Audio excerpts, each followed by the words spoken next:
Ok, iniciamos la serie para este año de estudios de personajes bíblicos y toca en turno ahora el poder estudiar a la persona de Abel, el personaje de Abel. Estos son los datos que tenemos de Abel. Es hijo de Adán y de Eva, el segundo. Es pastor de ovejas, como su oficio que llevó a cabo. Es alguien que fue asesinado, la primera persona asesinada, el primer crimen se cometió en su persona, y es con dos cualidades increíbles que son las que vamos a hacer que sobresalgan en esta ocasión. Las dos cosas son las siguientes. Es el primer hombre que obedece a Dios y que tiene una fe inmensa. Tan inmensa es esta fe que Abel es nombrado en el Nuevo Testamento también. Y Abel, entonces, a diferencia de Adán y de Caín, que no habían podido obedecer a Dios, Abel tuvo a bien, de acuerdo a lo que dice el capítulo 4, traer una ofrenda delante de Dios. En la inconsciencia espiritual para Caín, para Abel, hay la percepción de que Dios está presente en sus vidas. Porque aunque fueron echados del paraíso para ser enviados a la tierra y alejados de Dios, en su mente y en su consciente espiritual era necesario poder buscar a Dios. Y es que esta necesidad espiritual todos los hombres la tenemos, de buscar una cercanía con Dios, de buscar la divinidad, reconciliarnos con Él, y ofrecer algo es una cualidad natural del ser humano. Caín también siente esta necesidad, trae su ofrenda, pero la Biblia registra que no fue bien vista. Caín era labrador de la tierra, cosechaba, pero Abel traía una oveja porque era a lo que él se dedicaba, era un pastor de ovejas. Y la Biblia dice que Dios tomó a bien la ofrenda que trajo Abel. Esto le generó un problema secundario, porque él, sin haber hecho algo en contra o directamente con Caín, para Caín no le agradó esta situación, y entonces fue una de las causas por las cuales él origina y piensa y lleva a cabo un asesinato en contra de su hermano. Pero Caín no estaba entendiendo que lo más importante de Dios era el poder obedecer con sencillez, sin forzarse y con el corazón completo de poder buscar agradar a Dios. ¿Qué fue la parte que llevó a cabo Abel? Porque Abel dice que por la fe que él tuvo al ofrecer lo mejor que tenía para con Dios, encontró ese agrado con el Señor. No se dice mucho de él como persona en cuanto a qué más dijo, si le gustaban ciertas cosas o no, si tenía alguna otra afición o alguna otra actividad. Dice que es pastor de ovejas, dice que es el segundo hijo, dice que presenta esta ofrenda a Dios y es el todo. Y sin en cambio, en el todo de lo que llevó a cabo, y en lo poco que se menciona, se hace referencia a él por esa medida de fe tan grande que él tiene, por el cual pudo entregar a Dios. Esta referencia la encontramos en la carta a los Hebreos, en el capítulo 11. El capítulo 11 de los Hebreos es un capítulo que habla de muchos personajes, incluidos aquí en este caso Abel, con una fe inmensa. Y dice este versículo 4, por la fe, Abel ofreció a Dios más excelente sacrificio que Caín, por lo cual alcanzó testimonio de que era justo, dando Dios testimonio de sus ofrendas y muerto aún habla por ellas. Cuando dice que es aún siendo muerto, siguen las cosas que él llevó a cabo hablando por él.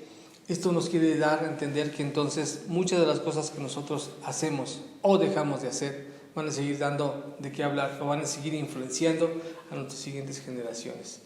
Qué importante vendría a ser que nuestra vida como legado, en cuanto a una herencia, una referencia de nuestra vida, se pueda enmarcar en la historia de nuestra familia.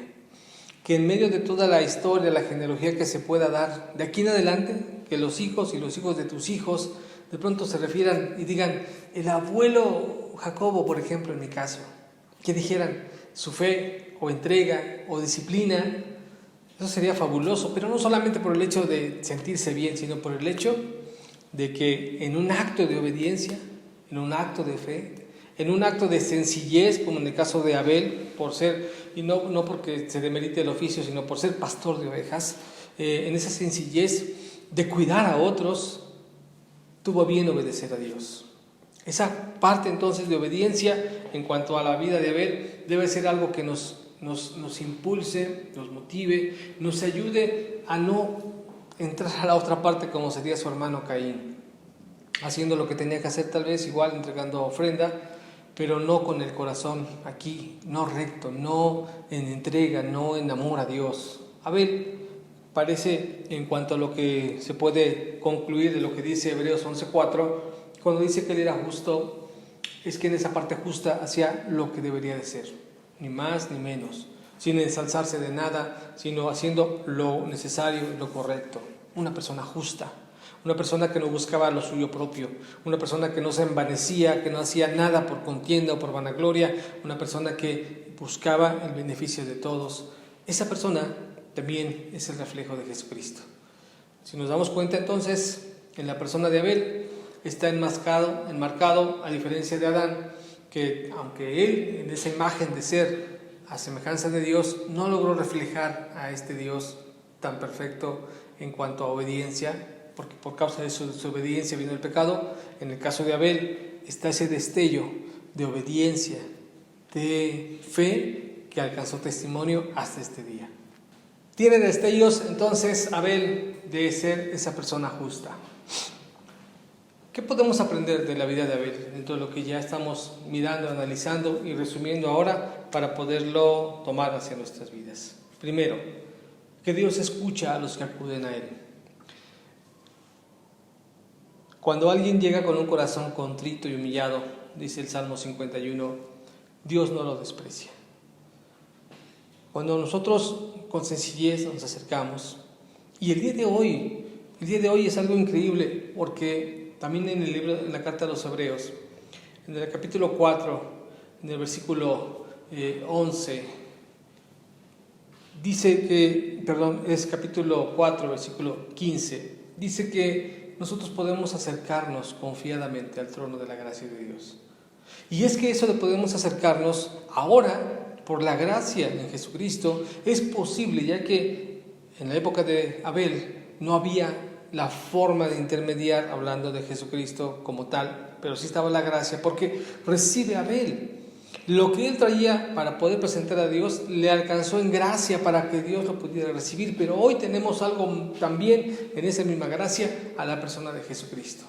Él nos abrió un camino nuevo, Él abrió la posibilidad, rompió el velo en dos, lo que separaba al hombre con Dios, y entonces permite que nosotros podamos acercarnos a Él. Y lo más increíble es que si nosotros nos acercamos, Él nos escucha. Y tal nos escucha que seguramente nos va a responder. Así que si nosotros hemos comprendido que nuestra vida fue en desobediencia o se alejó o no estábamos atentos a los mandamientos que Dios nos había dado, bien podemos venir y acercarnos y seguramente Él nos va a escuchar. Abel es una muestra de eso. Segunda enseñanza que podemos tomar de Abel es que cuando Dios toma las cosas por su mano, Él da el justo y el pago a cada quien. Porque el asesinato que sufrió Abel pues no quedó sin que hubiera una consecuencia al respecto. Dios tomó partido allí, llama a Caín y entonces le pide cuentas por su hermano. El otro elude su responsabilidad, como sabemos, como parte de la naturaleza, en el caso también, por ejemplo, de Adán. Caín la elude y Caín de pronto dice, ¿a poco soy yo guarda de mi hermano? Dice, ¿no tendría yo que cuidarlo? Dios le dice, es que la sangre de tu hermano clama, ¿qué hiciste con él? Dios toma partido, Dios enjuicia al culpable, no lo deja pasar, no olvida esa falta y tarde que temprano Dios le da a cada quien lo que le toca. Así también le dio la parte correspondiente a Abel en la fe en la cual él se aplicó, en la fe que alcanzó mención en el Nuevo Testamento. Y cuando dice en el capítulo 11 que decíamos de Hebreos, que por la fe Abel alcanzó testimonio, por la fe le alcanzó de tal manera que traspasó generaciones y fue mencionado. El privilegio tan grande que podamos tener tú y yo, como varones, como padres, hermanos, hijos, alcance nuestro testimonio a las generaciones futuras. Que nuestro testimonio en esa entrega de corazón a Dios alcance de tal manera a que seamos reconocidos como justos para poder actuar adecuada y correctamente en los mandatos de Dios, apegados a su voluntad, sin soberbia, sin vanagloria, sin un fin egoísta, sino más bien entrega completa. El contraste de Caín, el contraste de Abel, cada uno siendo hermanos, cada uno conociendo en referencia a Dios, cada uno sabiendo que tenía que llevar ofrenda, cada uno presentándola, y sin en cambio Abel encontró gracia con el Señor, sencillez en su corazón, escuchando y acercándose a Dios, haciendo lo necesario, siendo un hombre justo. Menciono nuevamente, como decía, no hay muchos datos que nos puedan hablar más de Abel en cuanto a esto, pero lo que hizo fue suficiente para que pudiéramos conocer que Dios no nos va a desechar si nos acercamos con un corazón sincero. Él va a responder en cuanto a cualquier cosa que vivamos, tendrá siempre una solución, y que nuestra vida puede en justicia agradarle a Dios para que entonces quede en testimonio a más generaciones. En conclusión, queridos amigos, hermanos, seamos como este Abel, destellando obediencia a Dios en lo que hagamos, trayendo corazón sincero, ofreciendo a Dios con prontitud el sacrificio, lo que le corresponde solamente a Él, y teniendo la fe tan suficiente para que en esa justicia que vivamos alcancemos testimonio en nuestras siguientes generaciones. La misma Biblia dice que que el justo por la fe vivirá, y en este caso Abel por esa fe vivió y alcanzó testimonio para seguir siendo mención en las Escrituras. Dios nos permita que nuestra vida alcance ese testimonio para que seamos recordados como personas que vivieron con fe y entregados a Dios. Que Dios te bendiga. Nos vemos la próxima estudiando personajes de la palabra de Dios.